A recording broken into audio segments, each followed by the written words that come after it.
8:42. It's the morning news. 68 degrees right now. Good morning, David. What's spooky? Good morning, that's Jeremy. What's spooky is the morning without the morning news. Exactly. Yeah. Spooky.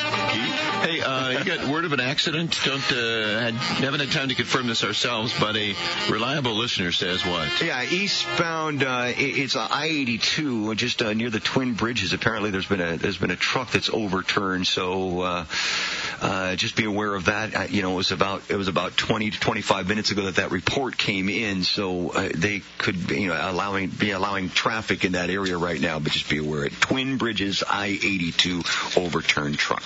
We haven't had a chance to independently confirm, right. So everything could be hanky-dory as far as we know. Exactly. But it's not, because we trust our listeners. Thank you very much. Exactly. Hey, 8:43, and we continue our conversations today with our Yakima City Council candidates, and we have Larry Breer in the house this morning. Good morning, Larry. Good morning. Yeah. Hey, Larry. Where are the cameras? They're hidden. And we've had you under observation for some time, Larry. Let's talk about District 4. Whereabouts is District 4? District 4 is the center of the city, really. It involves the downtown all the way over to D Street and south the college, and then it comes west and grabs a little bit of a tooth down there just where I'm located, right below Memorial Hospital. Sure.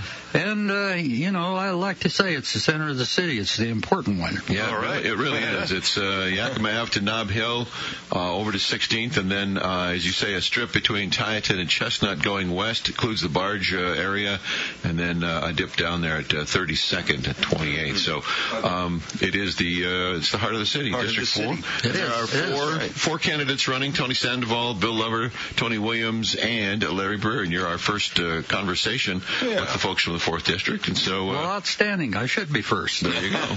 Larry, tell us about yourself. I think if people say your name enough, you've been in the news, kind of a local activist. Tell us about yourself. It's kind of hard for people to realize what my name is. I'm often called Green or Greer or things like that. But it's with a B. It's with a B, R-E-E-R, right?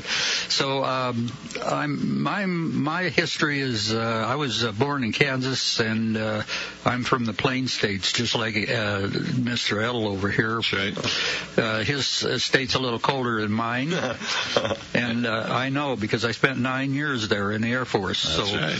So we both know how to get water frozen and that sort of thing. That's right. And so the campaign model, have a beer with Breer, is that really taken off? Or? The campaign model is vote for Larry. There you go. All right, so family, work. I mean, you're retired now, right? Yeah. You put in time in the military. And 20 years. 20 years? 20 years. Appreciate the service. Thank you for that. Yeah. Thank you. And it's hard duty if you're up at Minot at the Air Force Base. You're not messing around. Well, I'll tell you, it was one of the Air Force, to 20 years was one of the best parts of my life. I don't want to leave my wife out of that because I married her after the Air Force, and she's a real cool chick.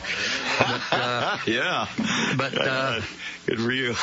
It was a very rewarding time that I was in. Right on. Glad to hear it. All right, Larry, you have been a follower. You've been a journalist. You've been a follower of politics, of city activity and stuff. One of the questions we're asking everybody, because I think there's a lot of misconceptions by people coming in, and what would you say? How would you define the job of a city council person? Just that simple. The job of a city council person is to communicate, to know the system, and to work with the staff and to work with the city manager and that sort of thing. And I think cooperate is a good word there. And especially you have to know, how the council's thinking and what issues are available there to work on. And I think that my communicative skills and ability to know, what to think and who to think with and that sort of thing are important. But I'm very much for the underdog. I like losers, so to speak. We've come to the right radio show for that. Let's just say that right off the top. It's because you got one right here. Hey, why are you running? But that's tough, though. Yeah, well, and the reason that I would suggest that is that in a system where you vote and winners prevail and winners' policies move forward and all that, being for the underdog, while admirable, is not necessarily the way this job gets done, though. That's correct. It isn't. One has to be a little bit more forceful and not really accept the view of the day necessarily. And so, moving on from that, I think that I can, face up to what's available there and do the job. Larry, you've certainly had a voice in this community for some time with different aspects of things that maybe you agreed with or disagreed with. Certainly so. Yeah. Why are you running for city council? I'm running for city council because it needs something better. And when I say, listen, I'm not talking about you, Al. I'm just kidding, Larry. But people want to know why. You see things happening, in a way that you think there's a better way, and you can provide that leadership.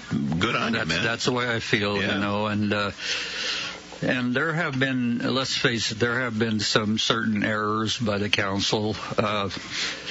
The thing that kind of intrigues me is that it's kind of a tribe, the council. I don't know what you guys do in your executive sessions, but I imagine you go back there and you say, well, let's go this way, or let's go that way, or you can't do that, or that sort of thing. And I want to stay kind of out of that. I want to be my own person and look at issues from a singular point of view. It's difficult to really sit here and tell you what my views are and that sort of thing, but I really believe that there's a place for me on the council chair. All right. Well, let's talk about that. Through your career of conversation and reporting, writing, and your time in the military and all of that, you amass a skill set. What are the skills and abilities that you think you have that you'll bring to the job that'll make you that much more effective? Well, I think that I'm one of the better communicators in the community. I really feel that the public feels isolated from the council. And I'd like to change that and give them the opportunity to know what's going on. And I would really urge and encourage everyone who have not been to a city council meeting to get your tail down there and sit in a seat and see what's going on and know the issues that the council members face, because it's not an easy thing for 7 people to decide what is going to happen for the better or for the worse in this large city. And there's so many issues around here, marijuana and crime and the plaza and the ACLU suit. We're going to get to all of those here in just a second, Larry. You're right on one point. It's very complicated, and there is homework to be done. So let's get a quick take on your sense for the city. The best thing about Yakima, you want to represent the people of Yakima. What is the best thing about our city, would you say? The very best thing about our city is the place we live. It is absolutely beautiful here. I remember first time coming to Yakima and seeing all the well-kept landscaping and all the beautiful homes, and it doesn't get any better, than living in Yakima. It's a wonderful place to be. The biggest challenge Yakima faces, Larry? The biggest challenge is, I think, probably crime. The current police force is doing a wonderful job, and I see this morning that they're having some kind of doings at Garfield School, and they're going to shut off the street or something and barbecue some stuff for people, and they go down to Garfield. And that gives neighbors a real good chance to know that police are not, trying to foul them up. The police are here really for our protection, and we'd be in bad shape without them. So I think that law enforcement is really the biggest challenge in this community. There are many other challenges, of course, that the council has to face, and can I speak about the ACLU? Well, we got a list here. We're going to mow you down, and ACLU is part of it. So let's just get your take on some of the issues that are already in play. Council's been dealing with. Let's start with the plaza. That seems to be the biggie. So your take on the plaza? My plaza take is let the parking be. I see a great deal of uncertainty about the information that has gone to the people. Mainly, the cost is one of the real bad points about the plaza. And when I heard that they were going to take out the Millennium Plaza, the original unit that was sitting there, I was really aghast at that, because they put so much work into it and hired an artist and did a really good job on the Millennium. So many times there's been a meeting there and people gather in that particular area, and it's a nice thing. So I would hate to see the Millennium Plaza go. Great. Public art. Public art is quite necessary, I think. I like that funny ball-like thing that's in front of the Larson building there. Larson building, and I like across at the opposite corner is kind of a little art kind of thing there. And I'm glad to see they've used so much of the basalt that's available around here. Everywhere you go, you want to see something that's and words carved in the basalt. That's really nice. But I think art is an extremely important expression of our community. It goes along with good libraries and a feeling of there's something more available than just tension and What about the marijuana issue? There's a lot of folks that spoke at the last council meeting suggesting the city reconsider its ban. One of the things that the new council could do is take another look at that. I'm not personally in favor of marijuana. I kind of go along with the expression that some people said is an entry drug. But there doesn't seem to be any lasting effects, when people do take marijuana, eat it or smoke it or whatever. There doesn't seem to be any, you wouldn't tell the next day who these folks are. So I'm not sure that I'm totally against it. But the marijuana situation is this: you can drive down the Union Gap and get all you want, and for the city to ban it seems to me a little bit short-sighted, because they're losing that benefit of sales and taxes that would be. Now, I may be behind the power curve here. Did the city somehow convince the state to share with the marijuana? Well, the city didn't, but there is a bit of legislation that passed that's allegedly going to divvy up some more of the money. I don't recall all of the details at this point. They changed the taxing structure from 25% tax at each step from growth, production, and sales to a 37% tax that will take place at point of sale. And then there was to be some sort of distribution formula, but off the top of my head I can't tell you. But there will be some revenue share for those places that authorize the sale of marijuana. Yes. Yeah. Well, I think it's a little bit short-sighted to completely ban the sale and commercial activity of marijuana in the city, because we could make some money off that. After all, it's only a mile away.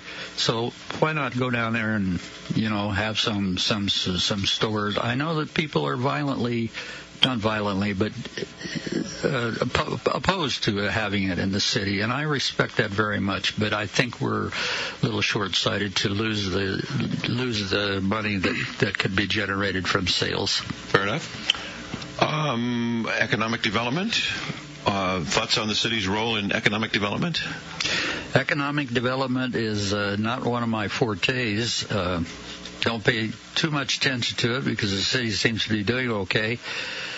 But it has to be a product that we're interested in, and the city of Yakima is largely based on what the fruit industry brought in here in the first place. And economic development has been kind of I see the fruit industry as being a real anchor and driver in this situation. And I'm not sure that I know much about economic development, to tell you the truth, but here we go. Fair enough. Before we run out of time, I do want to let you talk about the ACLU case. Would you say you would be running if it weren't for the districting? Would you be running? I think I would. Okay. And what's your take on the appeal to continue, not to continue, the judge's decision, all of that? Well, first of all, let's talk about the money. I believe that $2.8 million is probably an overcharge on the ACLU, saying the city has to pay that much. And it's a nice gesture for the Judge Rice to say, well, that's a little too much, and let's get it down to $1.8 million. And my view is that it's the city's responsibility. The city and the city council are the ones that went into this in such a long-term situation, and it's really their fault that the legal bill went that high. So my view is pay the bill, let's get on down the road, and let's do some other things that are really the right thing to do. Last question then, Larry, is actually in a question. It's an opportunity for a statement. In addition to serving the folks of District 4, decisions would obviously impact the rest of the city. With about obviously 45 seconds to go here. So what would you like the folks to know now with the primary just a couple weeks away? Well, I hope to be one of the two people that go to the primary. If I don't, well, I'll have to take down all those signs and everything. I haven't spent a cent on a sign, and it's been too hot to do much doorbelling. So I guess I'm going to have to get out there and wear my T-shirts everywhere and make people know that my name is out there. I'm energetic. I'm communicative. I'm ready and willing, and I think I can. I think I can sit at the council and feel confident and know what they're doing. Excellent. I still think you ought to go have a beer with Breer, but that's just me. Very good to see you. Thanks, as always, fun to have you in. We appreciate it. Best of good luck to you. And if you move on, we want to talk to you more. Fox News is underway. Have a great day, Yakima.